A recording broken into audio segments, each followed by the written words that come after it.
ওম নমো ভগবতে বাসুদেবায়। জয় শ্রীকৃষ্ণ। রাধে রাধে।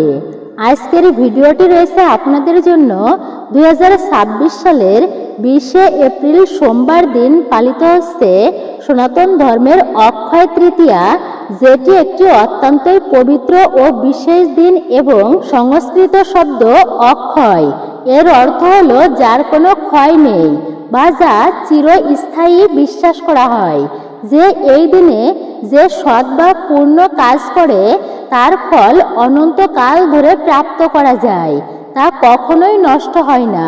সনাতন ধর্মে এই দিনটি গুরুত্বপূর্ণ থাকার পেছনে অনেকগুলো কারণ রয়েছে, যেগুলো কারণ অবশ্যই এই শুভ দিনে শ্রবণ করা আপনাদের উচিত। যেহেতু সনাতন ধর্মের এই অক্ষয় তৃতীয়ার দিনটি বিশেষ, যেটি বৈশাখ মাসের শুক্লপক্ষের তৃতীয়া তিথিতে এই অক্ষয় তৃতীয়া পালিত হয়ে থাকে।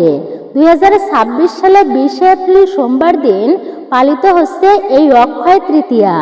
আর এই শুভ দিনে অবশ্যই যদি আপনারা এই জিনিসগুলো কড়াই করে আনতে পারেন, এই শুভ সময়ে তার অত্যন্তই শুভ হবে আপনাদের জন্য। আর এই দিনে বিশেষ করে শ্রবণ করবেন এই অক্ষয় তৃতীয়ার দিন কোন কোন খাবার গ্রহণ করা একেবারেই উচিত নয়। এই খাবারগুলো গ্রহণ করা শাস্ত্রে অনুচিত রয়েছে, অর্থাৎ শাস্ত্রে নিষেধ করা হয়েছে। তাই বিশেষ করে শ্রবণ করবেন এই অক্ষয় তৃতীয়ার দিন কোন কোন খাবার আপনারা একেবারেই এড়িয়ে চলবেন। যেহেতু এই অক্ষয় তৃতীয়ার দিন বেশ কয়েকটি কারণ রয়েছে, কারণ এই অক্ষয় তৃতীয়াতে এই কয়েকটি কারণ ঘটেছিল। এই পবিত্র তিথিতে ভগবান বিষ্ণুর ষষ্ঠ অবতার ভগবান পরশুরাম জন্মগ্রহণ করেছিলেন, তাই এই দিনটি পরশুরাম জয়ন্তী হিসাবেও পালিত হয়ে থাকে। দ্বিতীয়টি হচ্ছে পবিত্র গঙ্গার মর্তে আগমন। স্বর্গ থেকে মা গঙ্গা প্রবল বেগে মর্তে পৃথিবীতে অবতরণ করেছিলেন এই অক্ষয় তৃতীয়ার দিনেই। রাজা ভগীরথের কঠোর তপস্যায় সন্তুষ্ট হয়ে জীবের কল্যাণের জন্য গঙ্গা দেবী পৃথিবীতে আসেন। মহাভারত রচনা শুরু হয় এই দিন থেকেই। মহর্ষি বেদব্যাস এই দিনে সিদ্ধিদাতা শ্রী গণেশকে দিয়ে পবিত্র মহাকাব্য মহাভারত লেখানো শুরু করেছিলেন এই অক্ষয় তৃতীয়ার দিন। দ্রৌপদীর অক্ষয় পাত্র লাভ। পাণ্ডবদের বনবাসীর পর এই দিন ভগবান শ্রীকৃষ্ণ দ্রৌপদীকে একটি অক্ষয় পাত্র উপহার দিয়েছিলেন। আর এই পাত্রের বৈশিষ্ট্য ছিল যে দ্রৌপদীর খাওয়া শেষ না হওয়া পর্যন্ত এই পাত্রের খাবার কখনোই ফুরাবে না, অর্থাৎ শেষ হবে না। সুদামা ও শ্রীকৃষ্ণের মিলন। শ্রীকৃষ্ণের বাল্য সখা দরিদ্র সুদামা এই দিনে তার সাথে দেখা করতে দ্বারকায় যান। শ্রীকৃষ্ণের আশীর্বাদে সুদামা সমস্ত দরিদ্রতা চিরতরে ঘুচে যায়। তিনি অঢেল ধন সম্পদ ঐশ্বর্য লাভ করেছিলেন এই শুভ দিনটিতেই। আর এই দিনে কুবের মহাদেবের আশীর্বাদ লাভ করে ধনদেবতা কুবের ধনপতি হিসাবে নিযুক্ত হন এবং মা লক্ষ্মীর সাথে তার পূজা অর্চনা করার প্রথা রয়েছে এই অক্ষয় তৃতীয়ার দিন। হিন্দু পুরাণ অনুসারে এই অক্ষয় তৃতীয়ার দিনে সত্য যুগ শেষ হয়ে এই দিনেই ত্রেতা যুগের সূচনা হয়েছিল। তাই বিশেষ করে এই দিনটি অত্যন্তই পবিত্র। এই দিনে অনেক ধরনের ক্রিয়াকলাপ হয়েছিল, যেগুলো আপনাদের সাথে তুলে ধরা হলো। বিশেষ করে আপনারা শ্রবণ করবেন এই অক্ষয় তৃতীয়ার দিন কোন কোন খাবারগুলি গ্রহণ করা একেবারেই উচিত নয়। তো অবশ্যই ভিডিওটি আপনারা শেষ পর্যন্ত ভক্তি সহকারে শ্রবণ করবেন। নমস্কার, আমি দীপা। দেশ ও দেশের বাইরে থেকে যে সকল দর্শকেরা এই মুহূর্তে ভিডিওটি অন করেছেন তাদের প্রত্যেকের সুস্বাগত জানাই রায়কিশোরী দীপা তথা সনাতন ধর্মীয় তথ্যমূলক চ্যানেলে। আমি সর্বদাই চেষ্টা করি সনাতন ধর্মের এরকমই সকল গুরুত্বপূর্ণ বিষয়গুলি আপনাদের সামনে উপস্থাপন করতে, শেয়ার করতে। আসুন কিছুক্ষণ সময় প্রত্যেকে একসঙ্গে ধৈর্য ধরে আজকের এই গুরুত্বপূর্ণ বিষয় প্রসঙ্গে আমরা বিস্তারিতভাবেই জেনে নিই। আর আপনি যদি আমাদের চ্যানেলে নতুন হয়ে থাকেন তো দয়া করে চ্যানেলটিকে সাবস্ক্রাইব করবেন, লাইক করবেন, কমেন্টে ভক্তি ভালোবাসা ও শ্রদ্ধা দিয়ে জয় শ্রীকৃষ্ণের জয় লিখে দিতে ভুলবেন না, অথবা আপনার গুরুদেবের নামটি লিখতে একদমই ভুলবেন না এই শুভ দিনে। অবশ্যই ভিডিওটি আপনারা শুরু থেকে শেষ পর্যন্ত ভক্তি সহকারে শ্রবণ করুন। 2026 সালে 20 এপ্রিল পালিত হচ্ছে অক্ষয় তৃতীয়া, যা কখনো শেষ হয় না। আর তৃতীয়া হলো চন্দ্র মাসের শুক্লপক্ষের তৃতীয়া দিন, অর্থাৎ তৃতীয় দিন। জ্যোতিষ শাস্ত্র অনুসারে এই দিনটি অদ্ভুত এবং বিরল অবস্থান রয়েছে এই দিনে। মনে করা হয় এই দিন একটি অক্ষয় পাত্র সূর্য এবং চন্দ্র উভয় তাদের সমস্ত উজ্জ্বলতায় এবং সবচেয়ে শুভ অবস্থানে বিরাজ করে, যা এটি অত্যন্ত শুভ মনে করা হয়। জ্যোতিষ শাস্ত্র অনুসারে এই দিনটি অদ্ভুত এবং বিরল অবস্থানে রয়েছে। মনে করা হয় এই একটি মাত্র দিনে সূর্য এবং চন্দ্র উভয়েই তাদের সর্বোচ্চ উজ্জ্বলতায় এবং সবচেয়ে শুভ অবস্থানে বিরাজ করে, যা এই দিনটি অত্যন্ত শুভ এবং অত্যন্ত পবিত্র বলেই মনে করা হয়। সনাতন ধর্মের যে কোনো শুভ কাজের আগে পঞ্জিকা দেখে দিনক্ষণ বা লগ্ন তিথি বিচার করতে হয়, কারণ সব দিন সব কাজের জন্য শুভ নয়। কিন্তু অক্ষয় তৃতীয়াকে বলা হয় বিশেষ করে অবুঝ মুহূর্ত, অর্থাৎ অমৃত সময়। অর্থাৎ এই তিথিটি প্রতিটি ক্ষণ প্রতিটি মুহূর্ত এতই পবিত্র যে কোনো পঞ্জিকা বা লগ্ন না দেখেই মানুষ নিশ্চিন্তে বিবাহ, গৃহপ্রবেশ, অন্নপ্রাশন বা নতুন ব্যবসার মতো বড় বড় কাজ শুরু করতে পারেন। মানুষের বিশ্বাস এই দিনে জিনিস কেনা হয় তা অক্ষয় হয়ে রয়। বিশেষ করে এই দিনে এমন কিছু জিনিস আছে যা কেনা উচিতই নয়, এবং এই দিনে কিছু জিনিস আছে যা কেনা অবশ্যই উচিত। সোনারূপা বা মূল্যবান রত্ন কেনার রেওয়াজ রয়েছে এই তিথিতে। মানুষ মনে করে এর ফলে সংসারে স্ত্রী লক্ষ্মী বিরাজ করে, বিশেষ করে স্ত্রী রূপে। বিভিন্ন জায়গায় ভগবান গণেশ এবং মা লক্ষ্মীর পূজা অর্চনা করা হয় এই দিনে। পূজা অর্চনা করে ব্যবসায় নতুন নতুন হিসাবে নতুন খাতা বা হাল খাতা করেন তারা, বিশেষ করে এই শুভ দিনে। তাই এই দিনটি চরম ভক্তি ও নিষ্ঠার সাথে আমাদেরকে অবশ্যই পালন করতে হবে এই অক্ষয় তৃতীয়া। বিশেষ করে আপনারা এই দিনে ভগবান শ্রী নারায়ণ এবং মা লক্ষ্মী দেবীর পূজা অর্চনা করবেন। মা লক্ষ্মী দেবীর কৃপা হলে আপনার গৃহে ধন ধান্যের কোনো অভাব হবে না। বিশেষ করে আপনারা শ্রবণ করবেন যে অক্ষয় তৃতীয়ার দিন কোন কোন জিনিস ক্রয় করে আনা অত্যন্ত শুভ হবে আপনাদের জন্য। যদি আপনারা সোনা বা রূপা ক্রয় করতে না পারেন তো অক্ষয় তৃতীয়ার দিন এমন কিছু জিনিস কেনা অত্যন্ত শুভ বলে মনে করা হয়, যা সংসারের সুখ শান্তি এবং অনন্ত সমৃদ্ধি বয়ে আনে।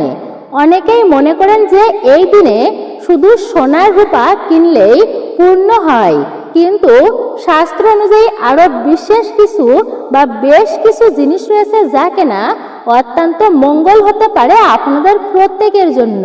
যদি আপনারা সোনা রূপার জিনিস ক্রয় করে না আনতে পারেন এই দিনে, তাহলে অবশ্যই বৈশাখ মাসের তীব্র গরমে জল রাখার জন্য একটি নতুন মাটির কলসি বা পাত্র কেনা খুবই পুণ্যদায়ী।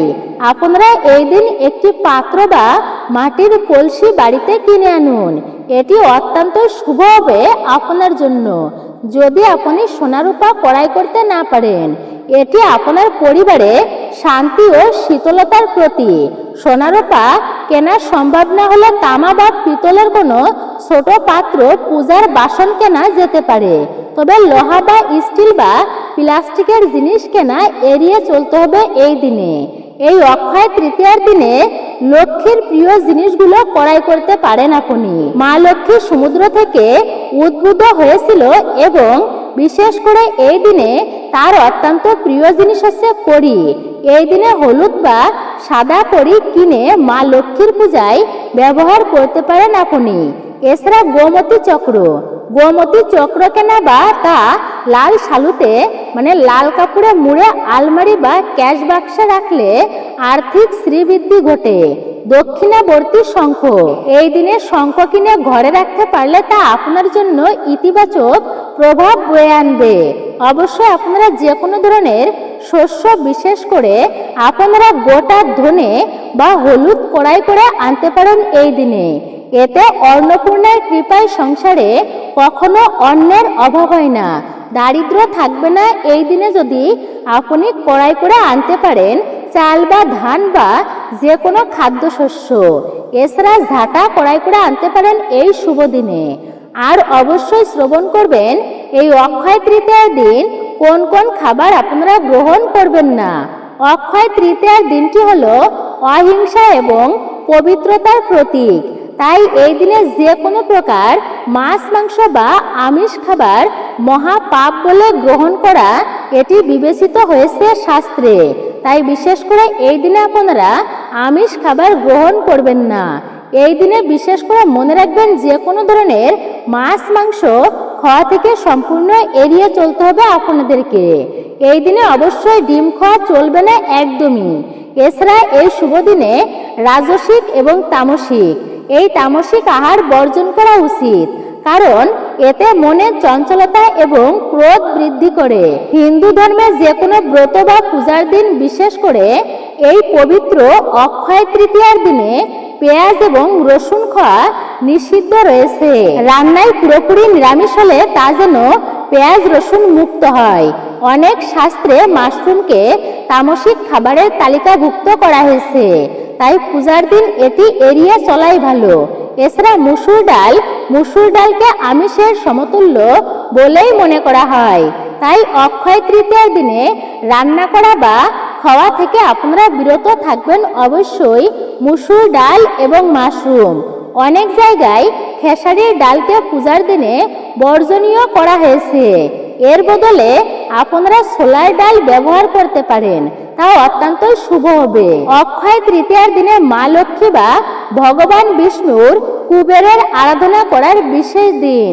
দেবতাকে সর্বদাই সতেজ ও শুদ্ধ জিনিস আপনারা নিবেদন করবেন। আগের দিন রান্না করে কোনো খাবার বিশেষ করে খাওয়া উচিত নয় এই দিনে। আপনারা বাসি পচা খাবার খাবেন না এই দিনে এবং কাউকে তা দান করবেন না।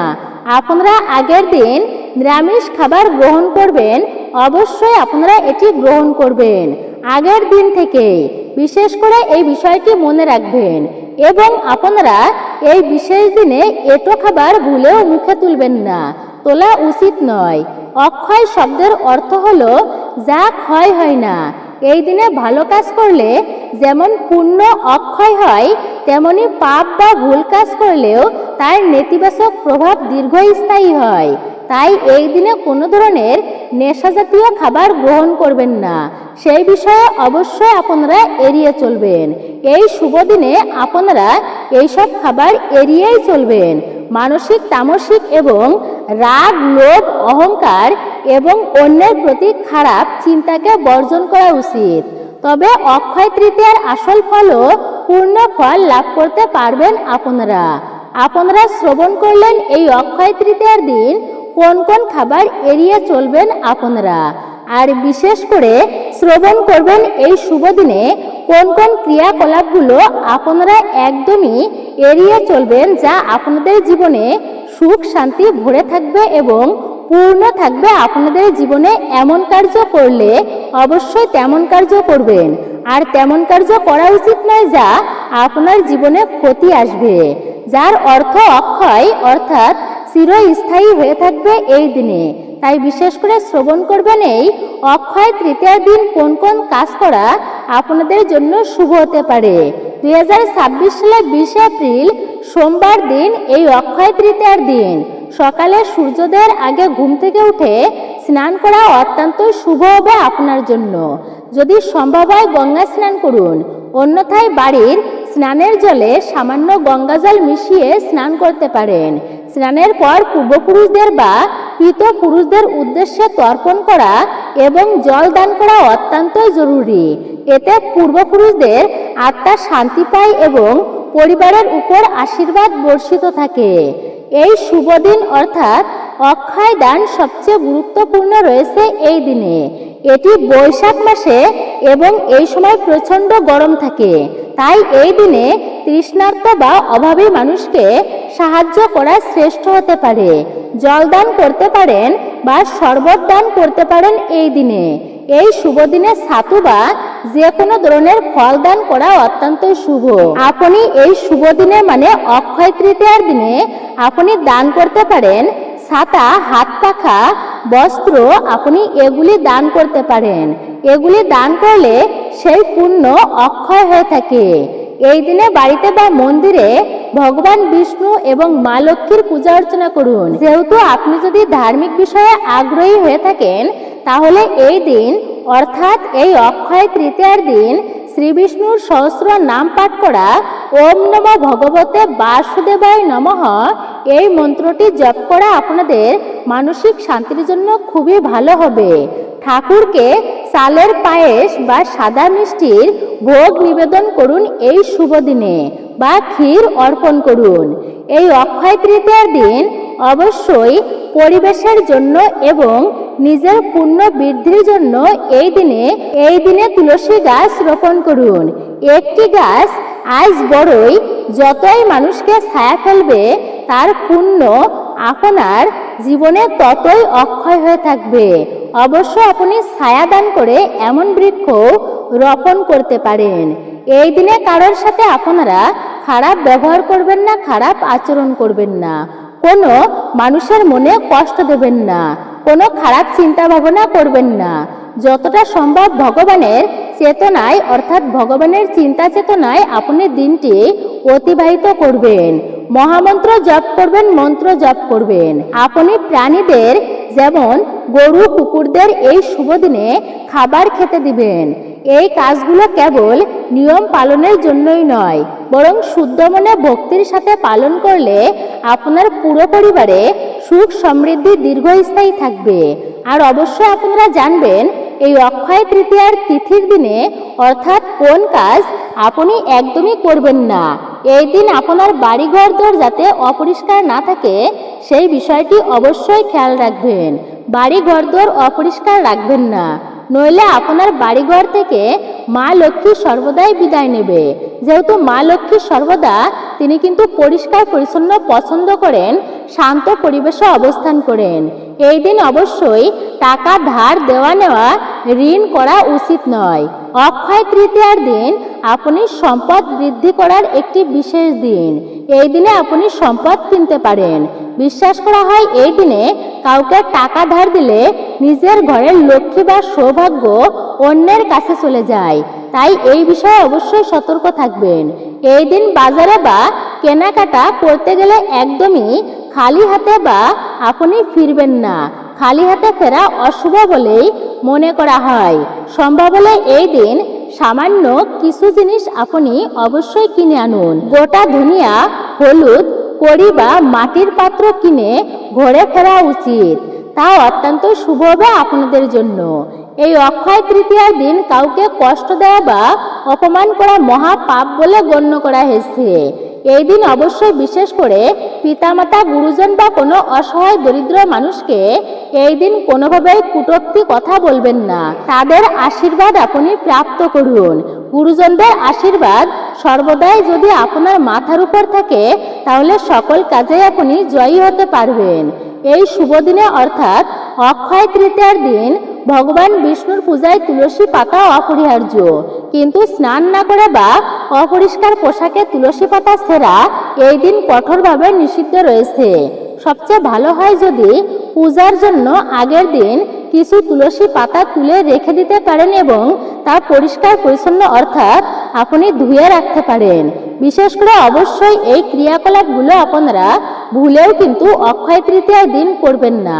এই দিন সর্বদাই রাগ, অহংকার, কলহ থেকে দূরে থাকবেন, কারণ এই দিন মানসিক তামসিক বলা হয়েছে। বিশেষ করে আপনারা এমন কোনো আচরণ করবেন না যা আপনাদের উপর খারাপ প্রভাব ফেলতে পারে। তাই সবার অবশ্যই এই দিনটি যাতে ভালো কাটে এবং বিশেষ করে সারাটি বছর যেন ভালো কাটে, মা লক্ষ্মীর আশীর্বাদ ও কৃপা লাভ করতে পারেন। আপনার এই দিনটি যাতে শুভ হয়, সন্ধ্যার সময় মা লক্ষ্মীর আশীর্বাদ পাওয়ার জন্য বাড়ির সদর দরজায় এবং পূজার ঘরে অবশ্যই প্রদীপ বা আলো জ্বালানো উচিত। এই শুভ সন্ধ্যায় বাড়ির কোনো অংশে যেন ঠাকুর ঘরে বিশেষ করে অন্ধকার রাখা একদমই অনুচিত, সেই বিষয়টি আপনাদেরকে মনে রাখতে হবে। আর এই দিন বিশেষ করে এই অক্ষয় তৃতীয়ার দিনে কোনো ধরনের মাছ, মাংস, ডিমের মতো আমিষ খাবার, পেঁয়াজ, রসুন, আপনারা পুঁই শাক, মুসুর ডাল, আপনারা করলা বা উচ্ছে, পটল আপনারা একদমই এড়িয়ে চলুন। এমন দ্রব্য জাতীয় খাবারগুলি, এই জিনিসগুলি ভুলেও খাবেন না এই দিনে। তাই এই নিয়মগুলি মেনে চলে যদি আপনার দিনটি অতিবাহিত করতে পারেন, আপনার পরিবারে জীবনের সুখ শান্তি এবং অক্ষয় সৌভাগ্য বজায় থাকবে। আর এই দিনে বিশেষ করে অক্ষয় তৃতীয়ার দিনে এই পুণ্যলগ্নে ইষ্ট দেবতার নাম জপ করা এবং মন্ত্র পাঠ করা অত্যন্তই ফলদায়ক। এই দিন জপ করা মন্ত্রের গুণ বহুগুণ বৃদ্ধি পায়, তা অক্ষয় হয়েই থেকে যায়। এই দিনে ভগবান বিষ্ণু, মা লক্ষ্মী, বিঘ্নহর্তা গণেশ এবং ধনপতি কুবের দেবের আরাধনা করা উচিত। তাই এই মন্ত্রগুলো আপনারা অবশ্যই জপ করবেন শুভ দিনে। ভগবান বিষ্ণুর মন্ত্র অক্ষয় তৃতীয়া আর ভগবান শ্রীবিষ্ণুর আরাধনা করলে মন শান্ত এবং সমস্ত পাপ খণ্ডন হয়। আর মূল মন্ত্র হচ্ছে ওম নমো ভগবতে বাসুদেবায়। এই মন্ত্রটি এই শুভ দিনে 108 বার জপ করবেন। মা লক্ষ্মীর মন্ত্র সংসারে স্থির অবশ্যই সুখ শান্তি সমৃদ্ধি বজায় রাখতে মা লক্ষ্মীর মন্ত্র আপনারা জপ করতে পারেন। মূল মন্ত্র হচ্ছে ওম শ্রী মা লক্ষ্মী নমঃ। ওম শ্রী মা লক্ষ্মী নমঃ এই মন্ত্রটি 108 বার জপ করতে পারেন। ভগবান গণেশের মন্ত্র যে কোনো শুভ কাজের শুরুতে এবং জীবনের সমস্ত বাধা দূর করতে ভগবান গণেশের মন্ত্র জপ করা, তার আরাধনা করা উচিত।